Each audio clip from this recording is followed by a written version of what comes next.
bus. We're going to Ula today. With the mother. Yay! And the mother. The mother. I'm the mother. The mother and the daughter is there. Saya-saya namin guys. Pero sobrang init pa ng bus niya. Kaya yung mga jacket na Yung mga jacket namin na hinubad muna. So we're very ready. As in super ready. Syempre guys, hindi mawawala ang ating pag-picture for documentation purposes po. So, ayan, nasa bus po kami niyan guys. Diba ang saya-saya namin kasi ang dami-dami na. Check, it's 8:21 guys PM. So, we are bound to Alula today. Sorry guys.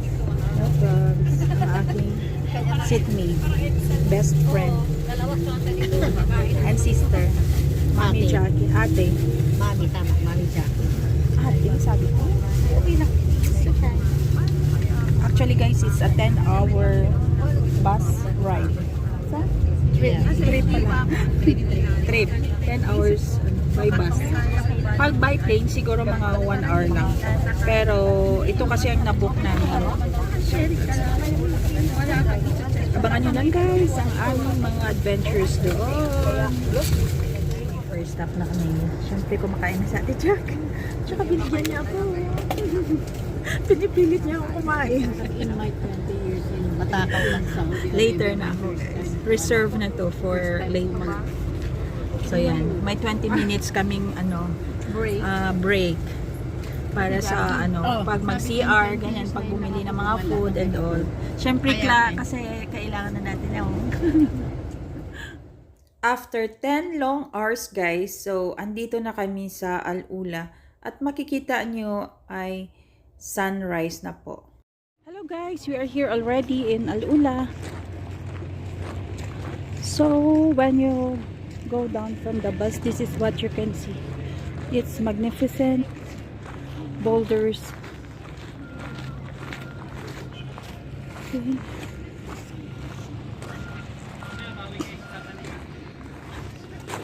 So magko-coffee break muna kami guys. Then at 8:30 we're going to Hegra. Dahil early pa kaming nakarating dito guys, and while waiting for our bus going to Hegra, syempre mag-video muna tayo dito sa ating paligid at kumuha ng iba pang mga pictures. So, sobrang ganda po talaga guys ng place. Parang nasa ibang planet kapag andito ka. Kasi makikita mo lang talaga na sobrang dami na mga stone mountains na iba-ibang shapes. At saka makikita mo na parang iba ang kanyang mga structures. Hindi siya regular na mountain, na stone mountain. Ito parang iba-iba siyang shapes, iba-ibang sizes. So talagang mamangha ka sa mga makikita mo sa paligid. So ayan guys, ang dami kong mga pictures na kinuha doon kasi hindi ako makaget over sa place. Kasi sobrang ganda po talaga. And to think na it's 6 degrees ngayon ang temperature dito, and of course ang lamig-lamig. Ito na po guys ang aming bus papuntang Hegra.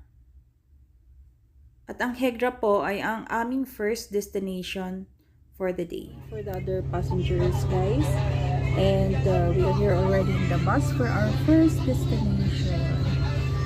So pinili ko to dito sa my front na seat para mas mabilis ako makavideo. Our adventure for the day is starting guys. So we are on our way going to Hegra. So samahan niyo po kami. Enjoy po kayo sa inyong mapapanood. Don't forget to leave a thumbs up guys if you like this particular content.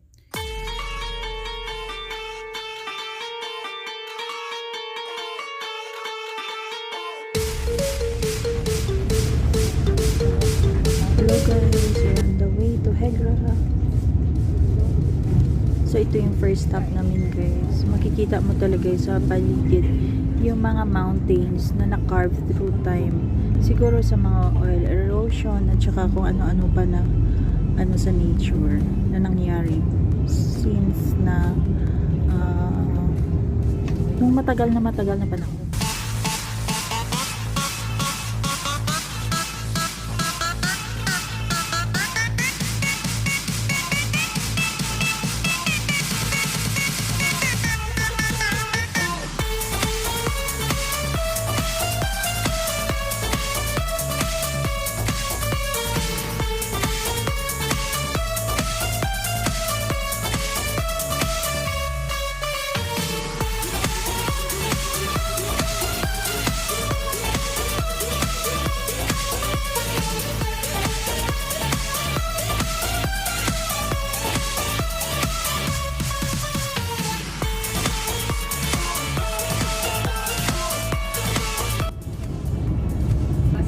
Diba guys, ang ganda-ganda yung parang katulad din siya sa Colorado. And to think guys na this year to pero tingnan nyo yung mga dates. As in super ano siya, healthy.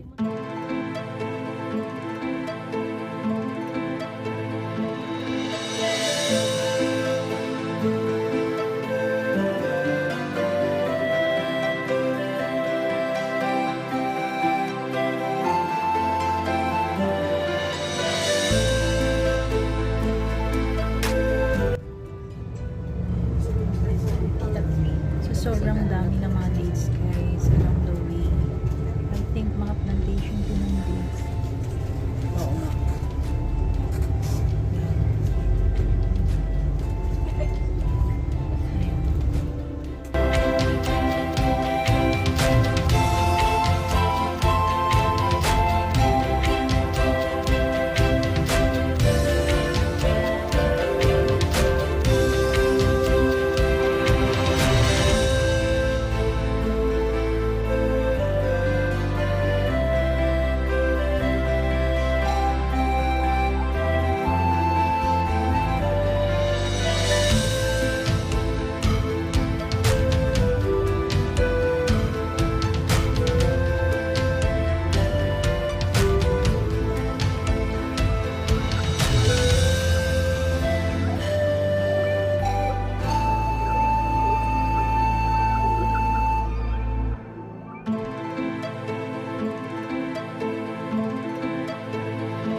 City na to guys, ito yung makikita nyo.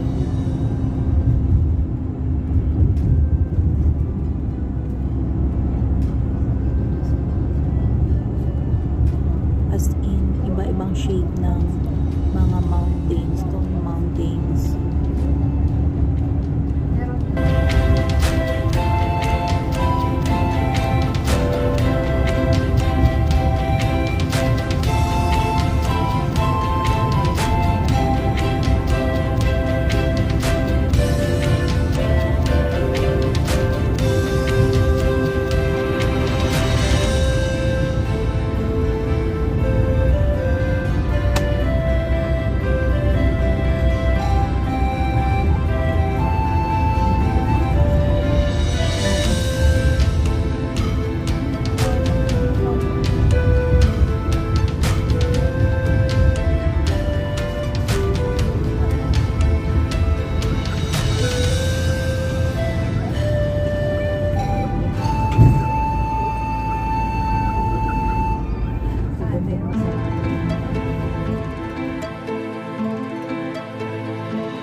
We just arrived in Hegra guys. So bumaba po kami and then magta-transfer po kami ng another bus para mag-tour around Hegra po guys. So So, before kami mag-transfer ng bus, may binigay po sila sa amin na complimentary na cookies at saka water. Sorry naman. So, see you again on my next vlog, guys, for the part 2, 3, 4, 5, and 6 for this adventure. See you again, guys. Love you. Then, sumakay kami ulit sa bus. For another destination. Actually, Hegra to guys. So, kumbaga, lilibot-libot lang kami dito sa Hegra. Pero, another bus na naman yung sasakyan natin.